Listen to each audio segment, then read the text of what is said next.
All right, I'm gonna be showing you guys the ultimate Gunlance progression guide. This means I'm gonna be sharing the best possible armor and weapons for the fastest progression, starting with Rarity 5, then Rarity 6, and then Rarity 7 and 8. So starting off with Rarity 5, let's kick things off first with the weapon. The weapon that you're gonna wanna use is the Anyway, the Fire Chicken. You're going to want to use the Fire Chicken Gunlance. And you might be thinking, that makes absolutely no sense. Why would you want to do that? My number one priority when it comes to the progression of Monster Hunter is to get you guys to the highest rarity as fast as possible. And the reason that you're going to want to use this weapon is because what you'll see later on, the best weapon and what you've probably already started using in the low rank, end of low rank, is the Guardian Arc-Veiled Gunlance. The Guardian Arc-Veiled Gunlance is going to be your best in slot Gunlance, and in order to even get access to this Gunlance, you're going to need the Fire Chicken Gunlance first. So you probably already have the Fire Chicken Mark II, and as you see, the Guardian Arc-Veiled doesn't have a Rarity 5 Gunlance. So instead of going to fight a whole nother monster, having to grind its weapon completely out from the beginning, go ahead and just go and fight that Fire Chicken. It's also pretty helpful. That's like the second monster you fight in the entire high ranked, when you start high rank. Grab these materials and craft your Fire Chicken Mark III. Anyway, that was my spiel of why you want to use this weapon, okay?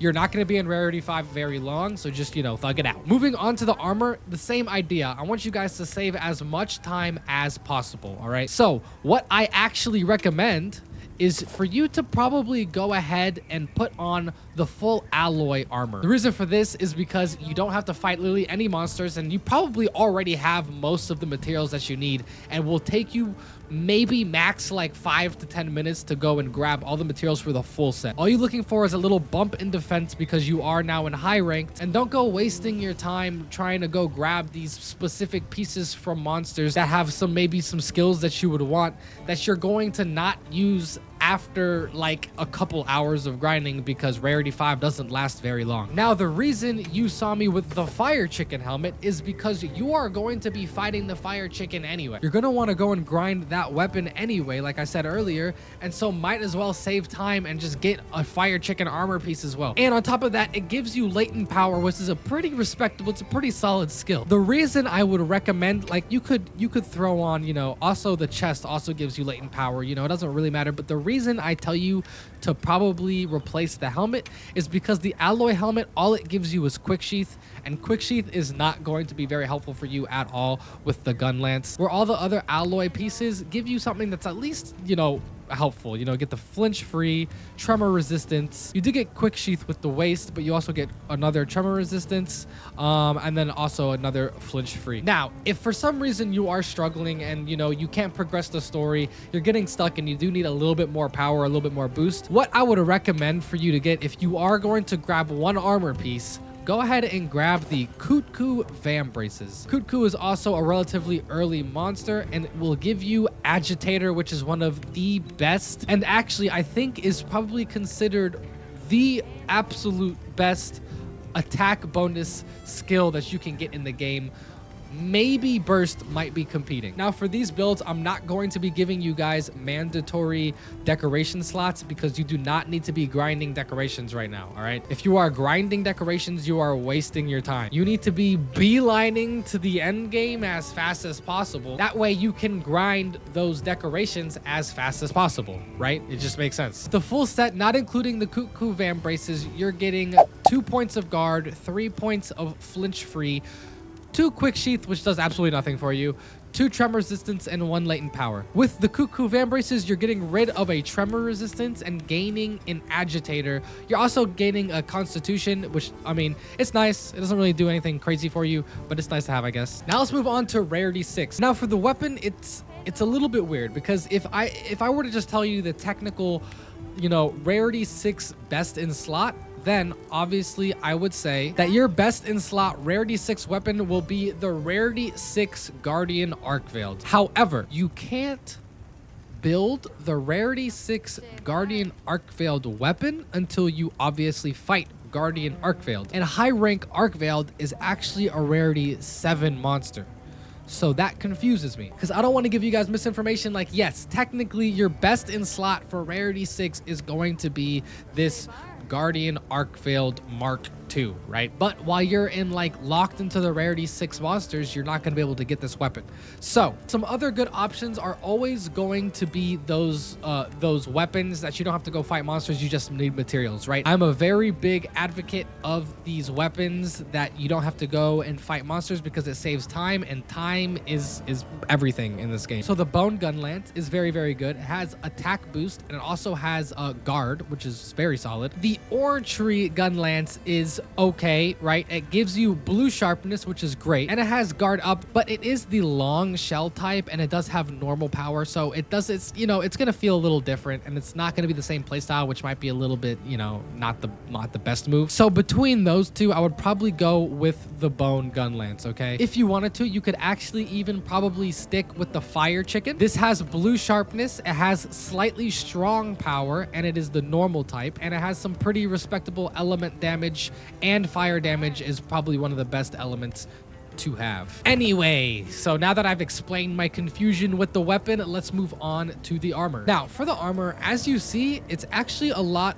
of different monsters, and that is something that I usually don't like to do because that's kind of a big, you know, time sink. However, every single one of these pieces are one of the best in slot, and you will be using them if you ever try a different weapon, right? If you try a different weapon, almost every single one of these you're going to use. Probably every single one of these. Not only that, but a lot of these, like at least 3 of these pieces are going to be very, very good and very usable in even your Rarity 7 and 8 builds. Like, that's how good these pieces are, and I'll show you why in just 1 second. So just starting off at the top, you're going to want the Guardian Ebony Odogma helmet, the beta version. Make sure it's the beta version. You are going to want the beta version of the Blangonga chest piece. You're going to want the alpha version of the Guardian Fulgur arms. That's going to be the Guardian Anjanath. The beta version of the Guardian Ebony Odogma waist, and the beta version of the Blangonga legs. Now, if you've grinded a lot of these and you've unlocked Rarity 7 and you don't feel like grinding the rest of them, you just want to go straight to the Rarity 7 and 8 build,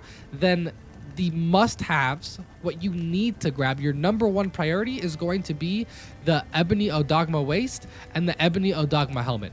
You have to have these, okay? Because these pieces are going to be actually used in the Rarity 7 and 8 build. But this chest piece gives you 2 levels of Agitator, which is insane. And the Fulgur arms are just cracked. They give you Agitator and Maximum Might. The top 3 best universal skills in Monster Hunter is going to be Burst, Agitator, and Maximum Might, and it gives you a point in 2 of those 3. That's crazy. So I know it's a lot of different monsters that you're gonna have to go grind, but if you did have this set on, let's look at what you get. You get 4 levels of Agitator, 3 levels of Burst, and Maximum Might. That is crazy for a Rarity 6 build. You could probably copy and paste this build for almost every single weapon in Monster Hunter, and it would be a very, very competitive Rarity 6 build. If you didn't feel like going and running around and just grinding a whole bunch of different monsters, then what you could do is just throw on the full Odogma set, and that's going to max out Burst, and then also the skill that comes with the Ebony Odogma set is extends the duration of Burst skill and grants attack +3 while Burst is active. And that's actually your level 1, and you are going to get level 2 of that skill because you have 4 pieces. So that is also an option, but I would recommend the other option. Now, finally, moving on to the Rarity 7 and 8 build. So starting off with the weapon, obviously you're going to want the Guardian Arc-Veiled weapon. It's just going to be the best in slot. Most of the time I make these guides, you know, to kind of prepare people to get their Ardian weapons. You know, like, this is the weapon that you're going to want to use to go and grind your Ardian pieces. But no. Like, this is going to just be your best in slot. Like, you're not going to want any Ardian Gunlance. The Guardian Arc-Veiled Gunlance is just going to be, you know, it's just going to be a better fit than any other Gunlance that you can make. It has obviously crazy attack power and pretty good elemental power for the cost of its sharpness being a little bit lower, and also has negative affinity. That's, you know, that's pretty universal for all arc-veiled weapons. Now, for the armor, as you guys see, we're using the Guardian Ebony Odogma helmet and waist, the same 2 pieces that we use for our Rarity 6 build. Some builds that don't use this, you pretty much always want to use burst and try to max out burst when it comes to the Gunlance. And the people that don't use these armor pieces just max out burst with decorations. However, the reason you do want to use these armor pieces is because the armor set bonus for the Ebony Dogma increases how much damage you do and the duration of burst. So you will be outputting more damage. Next, you're going to want the Arc Veiled, not the Guardian Arc Veiled, the Arc Veiled chest. Okay, also keep in mind all of these pieces are the beta versions. The main reason we're using this is because the chest piece just has really good decoration slots, and the skill weakness exploit is also pretty solid. It's not like insane, but it's good, it's useful. And then for the arms and the legs, you're going to want to use the Dahad arms and legs. These are going to give you 3 levels of agitator, and the main reason you see a lot of Gunlance builds with this is because of its skill. It's, you know, armor set skill. It says increased attack after recovering from web status, frostbite, being pinned, or a power clash. And with the Gunlance, you are probably going to be, if you're pretty good, you're probably going to be power clashing quite a bit, and so you'll be getting a little nice attack boost when you do that. As for the talisman, use the Chain Charm 2. That's going to max out our burst. Looking at our equipment skills without decorations, I'm about to give you guys decorations here in 1 second. But without decorations, we have maxed out burst, level 3 on agitator, level 1 weakness exploit, and the other 2, you know, adaptability and guard are kind of just bonuses that come with some of the weapons and armor pieces. Now, looking at the decorations, let's start from the top and work our way down. For the weapon, your 2 must-haves. You must have them. Look at me. Look at me. Right now. Everybody stop. Pause. I don't care what you're doing. You must have them. Magazine, any magazine jewel. I luckily was able to get a magazine / attack jewel, which is very helpful. And artillery.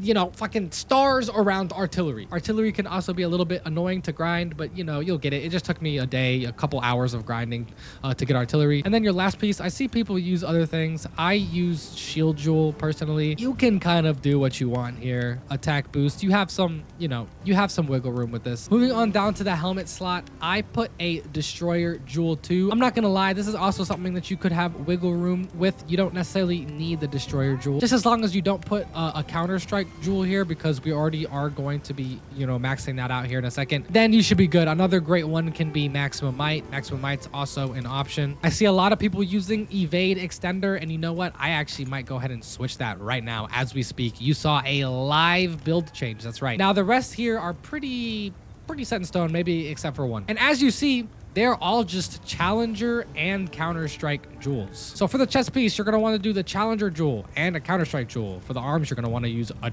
Challenger jewel. For the waist, you're going to want to use a Counter-Strike jewel. I have a Dragon Resistance jewel on. This is also kind of up to you. And then for the legs, another Counter jewel. For those who don't know, the Challenger jewel gives you an extra point in Agitator, and the Counter jewel gives you an extra point in Counter-Strike. And so now if we look at the list, if we go down the list, we see that our goal was to max all of those out. We have max artillery, which you're going to get just from that one decoration slot, the artillery 3 jewel. We have max agitator, we have max burst, and we have max counter strike. That is going to give you a lot of big attack boost and burst windows. On top of that, we also have max load shells, and then some just extra stuff sprinkled in here and there. You know, we have a guard up, we have an attack boost, but the major things, remember, is counter strike, burst, agitator, artillery, and also load shells. I don't know why I keep ignoring load shells. Hey, my bad, load shells, bro. Nah, we good, we cool, bro. So now I'm gonna go into a firing range, and I'm gonna show you guys the insane damage that comes out of this weapon. Okay, so let's just pay attention here, okay? So I'm gonna do the opening combo, and the combo that you're gonna kind of be spamming for the most part. This does absolute ridiculous damage, and you can see why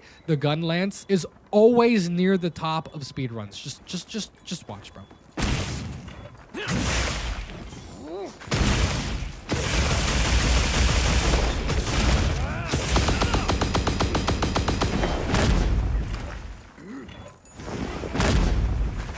I just did 3,000 damage in one combo. Not to mention, Agitator is not procted. So if you made it this far, and if this video helped you at all, think about leaving a like on the video. Think about subscribing to the channel. That helps me a lot. This isn't the only weapon I've covered. I've also covered the longsword and the charge blade. And if you're interested in either of those weapons, click on these videos right over here. In the next video, I'm going to be breaking down how to use the Gunlance. So make sure you stay tuned for that. And other than that, man, I'll see you guys in the next one. Turn this shit off.